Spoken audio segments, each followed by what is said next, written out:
Ma question s'adresse, Monsieur le Président, à Madame Bachelot, ministre des Solidarités et de la Cohésion sociale, mais aussi chargée des droits des femmes, et j'y associe mes collègues Sirug et Coutel. Madame, qui a osé dire, j'ouvre les guillemets, aujourd'hui, d'ailleurs, la vie des femmes ressemble à celle des hommes, les choses ont changé considérablement. Eh bien, c'est Nicolas Sarkozy.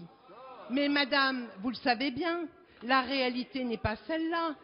En relisant le discours de Nicolas Sarkozy, candidat en avril 2007, je me disais qu'il y avait bien loin des constats et promesses quant à l'évolution de la situation des femmes dans notre pays.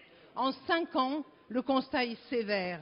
Progression des inégalités devant le travail, réforme des retraites qui aggravent leur situation, insécurité, précarité, sous-emploi, absence de formation, salaire très bas. Et savez-vous que 80% des travailleurs pauvres sont des femmes?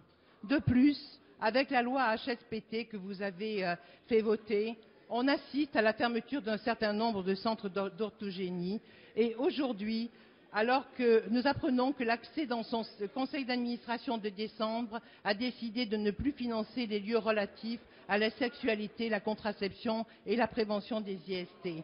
500 000 € qui ont été promis par le gouvernement et votés par le Parlement. Ma question est donc simple. Comptez-vous obtenir de l'ACSé qu'il respecte le fléchage pour lequel ces 500 000 € lui ont été affectés? Et puis, mes chers collègues, on parle de valeurs. La première valeur, en l'occurrence, c'est le respect, et le respect de la parole donnée. Alors comment croire un candidat qui ne tient pas ses promesses?